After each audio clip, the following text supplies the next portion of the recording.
షాప్కి వెళ్దామా? అలాగేనండి సార్. ఏం సార్ ఆ షాప్కి వెళ్తారు? ఏముందండి ఆ షాప్ లో? మా దగ్గర ఉన్న సరుకుని అద్దారు బీరోలో పెట్టి 10 రూపాయలు దాన్ని 100 రూపాయలకి అమ్ముతారండి వాళ్ళు. రండమ్మా రండి సార్. బ్రహ్మాండంగా రెడ్డిస్తున్నాయండి. ఏం సార్ చదువుకున్నోళ్ళు మీరు కూడా క్వాలిటీ కోసం చూడకుండా షోకేసి బోల్తా పడతారు. ఏదో బడ్డీ పెట్టుకుని బతుకుతున్నావు ఊరుకుంటే నా కస్టమర్స్ లాగేస్తావు ఏంట్రా? లాగేటి? నువ్వు అమ్మాయిలు పెట్టుకుని జనాలు లాగేట్లా? మా దగ్గర సొమ్ము లేవు కాబట్టి మాట చెప్పుకుంటున్నాం. ఇది వ్యాపారమయ్యా.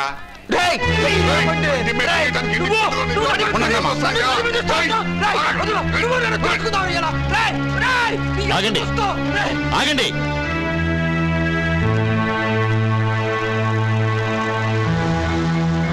చూడరా 20 లక్షల రూపాయలతో షాప్ పెట్టుకుంటే 500 రూపాయల బండి మీద బట్టలు పెట్టి నా కస్టమర్స్ అందరినీ బయట ఆపేసి నా బిజినెస్ లాక్ చేస్తున్నాడు. అది కదన్నా 10 ఏళ్ళ మంది ఇక్కడ బతుకుతున్నాం. ఇవాళ ఉన్నపడంగా ఇక్కడి నుంచి లేచిపోమంటే మా పిల్లల గతేంటి? ఇంత కష్టపడి ఈ కాంప్లెక్స్ లో వ్యాపారం చేస్తుంటే వీళ్ళంతా జ్యోతిగాడికి 100-200 హస్తాలు కొడుతూ మా షాపులన్నీ కనపడకుండా చుట్టూ కమ్మేశారు. ఖాళీ చేయమన్నందుకు మా నాన్నని కూడా చంపేశారు. ఇన్నాళ్ళుగా మా తరఫు నువ్వు వచ్చావు, న్యాయం నువ్వే చెప్పన్నా. మా రక్తం పీలుస్తున్న జ్యోతిగాడి బారి నుంచి మమ్మల్ని రక్షించావు. ఎంతలో నేలతో చేతులు కలిపి మా కడుపులు కొడతావానా? చూడండి, ఎవరికి నష్టం కలగకుండా నేను చూసుకుంటాను. మరి మీరందరూ నా మాట కట్టుబడి ఉంటారా? మీరేం చెయ్యాలో నేను తేల్చి చెప్పే వరకు గొడవలు మానుకోండి. వెళ్ళండి.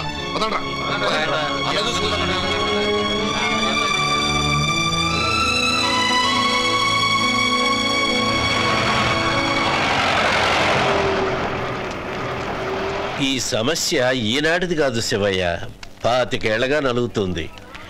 సిటీతో పాటు పేదరికం, దాంతోపాటు ఈ ఫుట్పాత్ బిజినెస్లు పెరుగుతూ వచ్చాయి.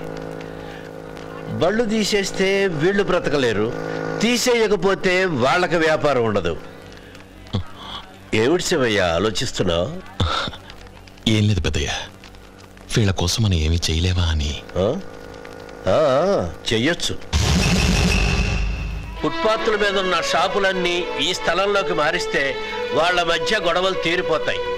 షోరూముల్లో కొనుక్కోగలిగిన వాళ్ళు అక్కడ కొనుక్కుంటారు, కొనుక్కోలేని వాళ్ళు ఇక్కడికి వస్తారు. ఇంత పెద్ద స్థలంలోకి మార్చగలిగితే చాలా బాగుంటుంది పెద్దయ్య. కానీ ఈ స్థలం ఎవరిదో ఏమిటో? దానికో దారుంది. ఆ ఫుట్పాత్ షాపుల వల్ల మా బిజినెస్ కి చాలా నష్టం శివన్నా. అవునన్నా, రోజు రోజుకి వాళ్ళతో పెద్ద న్యూసెన్స్ అయిపోతుంది. అందుకే కదా చెప్తున్నది, మీరందరూ సహకరిస్తే ఆ చోటు ఖాళీ చేయించి వాళ్ళని వేరే చోటుకు పంపిద్దామని. దానికి మీలో ప్రతి ఒక్కరూ మీ వల్లైన డబ్బు సాయం చేస్తే బాగుంటుందన్నా. మీరు వాళ్ళని అక్కడి నుంచి పంపిస్తాము అంటే మా వైపు నుంచి 40 లక్షలు ఇస్తాం. చాలా సంతోషం. వస్తామన్నా. ఆ స్థలం విలువ 1,25,00,000. మీరేదో మార్కెట్ జనం వెల్ఫేర్ కోసం అంటున్నారు కాబట్టి 1,00,00,000 రూపాయలకి ఇస్తాను. అంత డబ్బు ఒకేసారంటే వాళ్ళు ఇవ్వలేరన్నా. ఓ పని చేద్దాం, ముందు అడ్వాన్స్గా కొంత అమౌంట్ ఇచ్చి అగ్రిమెంట్ చేసుకుందాం. ఆ తర్వాత మిగతా అందరి దగ్గర కలెక్ట్ చేసి 4-5 నెలల్లో మొత్తం పూర్తి చేద్దాం. ప్రాబ్లం ఏం లేదు, కానీ రిజిస్ట్రేషన్ మాత్రం మొత్తం డబ్బు అందాకే చేస్తాను. Okay, thanks Rayudu. ఈ స్థలంలో మీరందరూ షాపులు కట్టుకోవచ్చు. ఈ స్థలం యజమానితో నేను పెద్దయ్య మాట్లాడాం. 1,00,00,000 రూపాయలు అవుతుందన్నారు. తర్వాత ఒకేసారి వింటే మీకు అలాగే భయమేస్తుంది. మీరు 200 మంది ఉన్నారు కదా, ప్రతి ఒక్కరూ తలా 30,000 కడితే 60 లక్షలు అవుతుంది. కానీ 30 ఏళ్ళంటే మీరు వెంటనే కట్టక్కర్లేదు. ముందు మీరందరూ అక్కడి నుంచి ఖాళీ చేస్తే ఆ షాపు ఓనర్లు 40 లక్షలు ఇస్తామన్నారు. ఆ 40 లక్షలతో ఈ స్థలం అగ్రిమెంట్ చేయించుకుందాం. ఆ తర్వాత మీరు 4-5 నెలల్లో 30,000 కట్టేస్తే ఈ స్థలం మందవుతుంది. తర్వాత మీ ఓపికను బట్టి మీరు షెడ్లు వేసుకోవచ్చు. ఎండొచ్చినా వానొచ్చినా మీరు బళ్ళు దోసుకుంటూ వెళ్ళక్కర్లేదు. చప్పట్లు కొట్టి జనాన్ని పిలవక్కర్లేదు. డబ్బులిచ్చి రౌడీని పోషించక్కర్లేదు. చూడండి, మనందరినీ ఇంతగా ప్రేమిస్తూ మన కోసమే పాటుపడుతున్న శివయ్యకు కృతజ్ఞతగా ఈ మార్కెట్ పేరు శివయ్య మార్కెట్ యార్డ్ అని పెడదాం.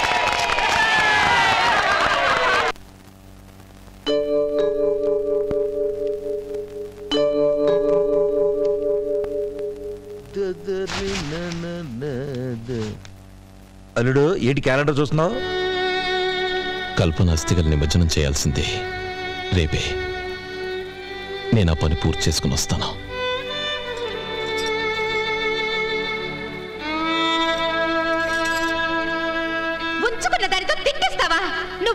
పడవు, నా ఆశనమైపోతావు. మనమంతా కష్టపడి 2 వారాలు ఇలాగే పనిచేశామంటే మనం అనుకున్నట్టుగా శివయ్య మార్కెట్ యార్డ్ తొందరగా ప్రారంభించవచ్చు. అవును పెద్ద, తమరు చెప్పింది కరెక్ట్. అదేమిటి పోలీస్ జీబులు వచ్చినాయి, చూద్దాం రండి.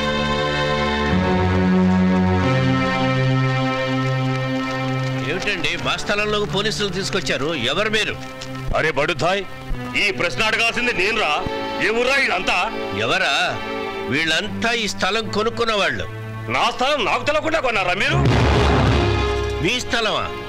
ఈ స్థలానికి పూర్తి హక్కుదారుని నేను. అదేమిటండి, ఈ స్థలం జీకే రాయుడిది. ₹1 కోటి డబ్బు కూడా కట్టాడు మా శివయ్య. ఆ శివయ్యవడు, జీకే రాయుడవడు? నోరు మూసుకుని బయటినాడు. ఇందులో ఏదో మోసం ఉంది. మేము ఇక్కడి నుంచి కదలం. కదలకపోతే కాళ్ళు చేతులు విరగొడతాం. చూడండి, మా శివయ్య ఈ స్థలం వీళ్ళందరి పేర్లతో రిజిస్టర్ అయిపోయిందని కూడా చెప్పాడు. వాడు మోసగాడై ఉంటాడు. వాడిని కొట్టుకుంటారో చంపుకుంటారో నాకు అనవసరం. ముందుకంటే బయటపడి. మేము వెళ్ళాం, మేము మోసపోయాం. మా శివయ్య వచ్చేదాకా మేము ఇక్కడి నుంచి కదలం. అంతా కూర్చోండి, ఎవ్వరూ కదలద్దు. ఏందండి ఇది? You don't worry, will remove them. Carry on. Yes sir. పోలీసులు!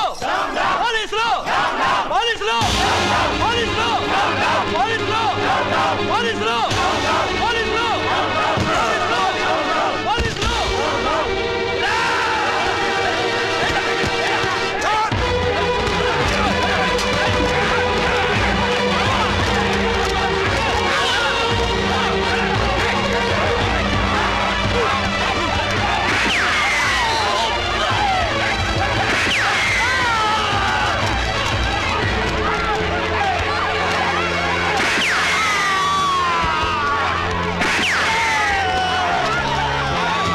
శివయ్యా, ఎక్కడున్నావయ్యా? ఓం అయోధ్యా మధురామాయ కాశీ కాంచవంతిగా పురీద్వారావధీ జయ సప్తైదే మోక్షదాయక కాశీం గమిష్యామి తత్రైవ నివసామ్యం భగవాన్ సుమం కాశీ వాసవనందమే. బాబు, ఈ అస్థికలు తీసుకెళ్ళి గంగలో కలపండి.